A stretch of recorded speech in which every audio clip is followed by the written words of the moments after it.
and welcome to Get Booked with Mary and Jennifer. Hey Jen, what are we talking about today? It's a new month, which means we have a brand new bingo card. Woohoo! What's our subject? It's historical.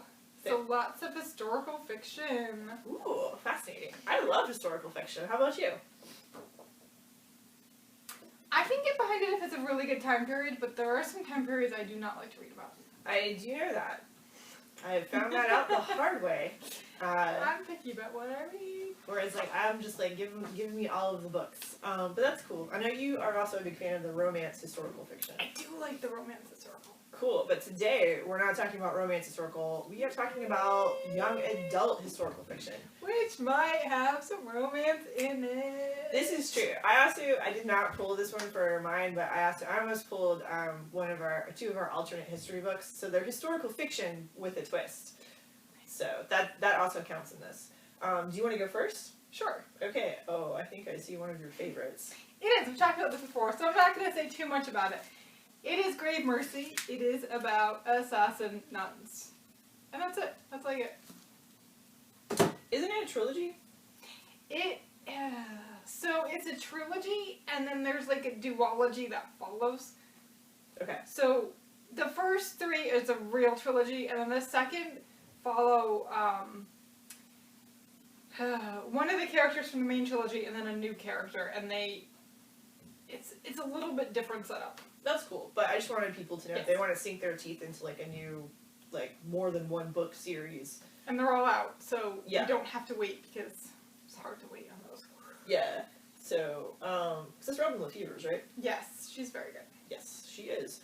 So my first book is I love 1920s New York City historical fiction. That is my jam. Even if the book is bad, I will still love it because I love that time period.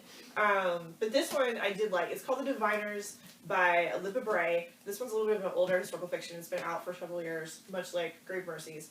So it's 1926. It's kind of a thriller mystery. So the main character, Evie O'Neill, she has been exiled to New York City to live with her uncle, which is not the worst thing in the world. Her uncle is really into the occult, though, which is part of the reason why I love 1920s, because the occult always comes into it with rich people. And she is trying to hide that maybe she has some paranormal sensitivities to some things from her uncle, because she doesn't really want to get pulled into it. But then he starts working with the police because there's a serial killer, and the serial killer is using, occult ruins. And so they consult with her uncle about it, and so she gets pulled into it. So it's kind of like a thrilling mystery of trying to figure out who the serial killer is. But also, it's 1926 New York City, and so, through Evie, we get to meet a lot of different characters in the city itself. Fun. Yes. My next is Fiddle Throne. It is about the wives of Henry VIII, and they're telling everything. The cool part about this is it's made up of a bunch of different YA authors are telling the story. And you do have the perspective of Henry VIII, but you have YA authors like Jennifer Donnelly and Lisa Ann Sandel, who's one of my favorites. They're both my favorites. And so you get each of the ladies has a chapter, and then Henry kind of goes in between. So who's going to survive, who's not going to survive, who's going to fall in love. And that Henry VIII doesn't come off well. Just guessing here. Surprise! Cool. So my next book is Girls Like Us by Randi Pink. This is an Own Voices book. It's got 4 different perspectives in it. It is 1972, which I know is not your favorite decade. I found out the hard way with another book, which was really good.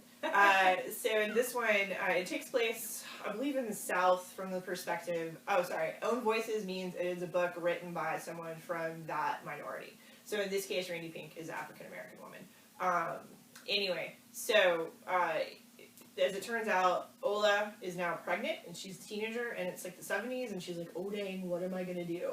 And then her sister's like, what if there's no baby? What if we can just, so then it switches to their neighbor who's also pregnant, who's getting sent to Chicago, and in Chicago she meets a white girl who's also pregnant, and so it's this whole story of, what it's like to be a young woman in dealing with complicated reproductive issues in the 70s, before, Roe versus Wade was legal, I believe.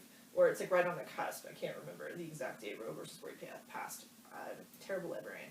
But anyway, so it kind of shows like what teen girls struggle with, particularly teen girls of color. Because if you're an unwed mother and you're a person of color, it like sets you back farther than if you're like a regular like white woman. So class and race definitely come into this book, and it's a very, very good one. Even if it takes place in the 70s. What's your next one? My next one is a World War II story. You cannot have historical fiction in a library without World War II stories. Actually, my next two are World War II stories. This one is one of my favorite historical fictions. It's called Flygirls. It's by Sherri L. Smith. And it's about a girl whose father was a pilot. So she got the flying bug, and all she wants to do is fly. But she's also a young black woman, and so there are not a lot of opportunities for her. But America enters World War II, the WASP program comes up, and Ida's like, well, I could maybe pass for a white woman. Should I do that? And flying in consider blood, so real quick, for those of our viewers that may not be as familiar with World War II history, is the WASP programs for like lady pilots? Yes. Okay. Yep, it's a lady pilots who fly the planes that the men actually don't want to fly. And they also ferry planes over, and they do a lot of like transportation flying stuff, not any of the real fighting stuff. But they were a big part of the World War II program, the flying part. Thank you. So she's trying to figure out, does she try to pass? Does she give up on her dreams? Does she give up some of her identity? What does she do? It's really, really good. I love it. Cool. I also picked a World War II historical fiction. It is a little bit of a different World War II historical fiction. It's called We Are Not Free by Traci Chee. This one just came out. It takes place in 1942.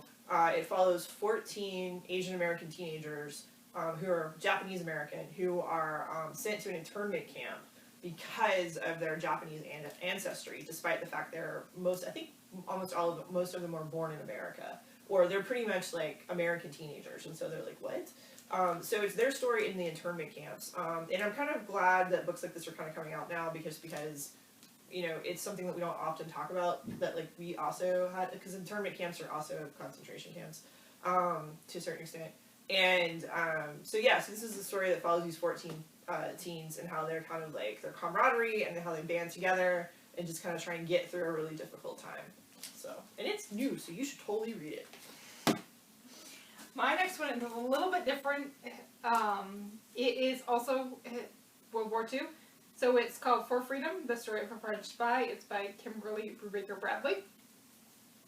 This is one of her earlier books. And it's a story about a girl who's an opera singer. Oh. And the French are like, hey, you're traveling around. Maybe you want to do some spying for us. And she's like, But, you know, it's a story of a French spy. So she says yes. And, you know, things go wrong and dangerous and deadly and spies. Thrilling. My last one, it takes place in 1989 in New York City. It's called Like a Love Story by Abdi, Nazemain. And have you read this one? No. This one's pretty cool. If you like 80s pop culture, and there's a lot of Madonna references in here too, because it's 1989 and it's also an LGBT story. So, for those of you like us, 1989 is not historical for us, but if you're a teenager, it is considered historical fiction. So anything before 18 years before they were, so like 2000s, like the early 2000s and beyond, is historical fiction. So it might not be historical fiction for us, but it is for them, and that's why it's called a historical fiction. Yes, it's a weird thing to wrap your brain around if you grew up in the late 80s, early 90s.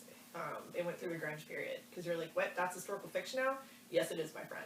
And those fashions are coming back. Give me all the flannel. I know.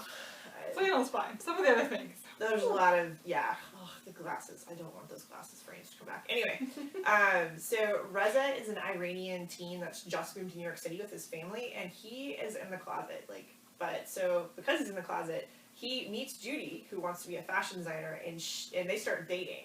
But Judy's best friend is Art, who's like the only out gay kid in their high school, and so Reza starts kind of being like, oh, I really like Art. Art's really cute. And so there's kind of like a little bit of a love triangle, but it goes in a different way than like most people would think of for a love triangle. Like it's not very, it's got a trope, but the trope kind of twists, so I like that about it. But also it's really cool too because Judy's uncle is gay and he's HIV positive, and he also is an activist in New York City.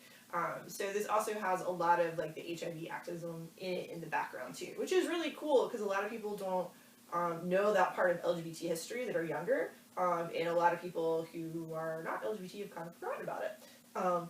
It didn't go away. It's still here. So, but it's a really cool story. It's really fun. Like I said, Reza loves Madonna, so there's a lot of like Madonna lyrics in it. So it's just, it's great. It'll break your heart, but also heal your heart at the same time. Nice. Cool. What's your last one? My last one is The Agency. So this is not the first book.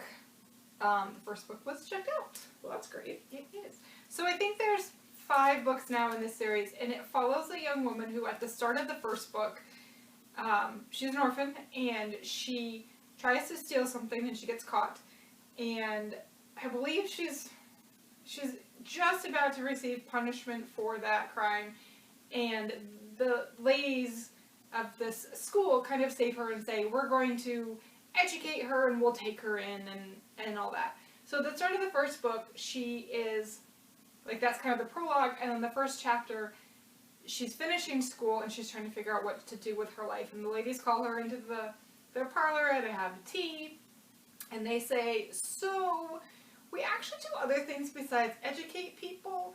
We're actually a lady spy agency and we'd like you to join us. I sense a theme in your books. What's the time period for this one? I like spies. So this, I want to say, yep, Victorian England. Okay.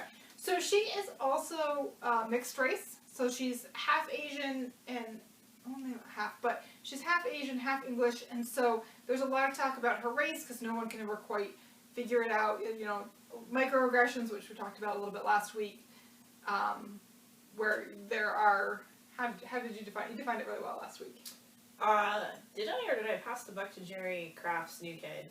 Microaggressions are like passive-aggressive statements that white people make against people that are not like them, whether it be LGBT or people of color. Right, so she gets some of those comments and she just got, you know, like, oh, you're so exotic, and oh, I can't figure you out, and she's just like, but she makes for a great spy. So the first book she goes in and she is a lady's maid and she's like trying to figure out some of the shipping parts. So she's a lady's maid for the daughter of the house, but the head of the house is involved in shipping and she has to kind of figure out some, I forget what it is, but she has to uncover something about his shipping business for the ladies. So it's really good.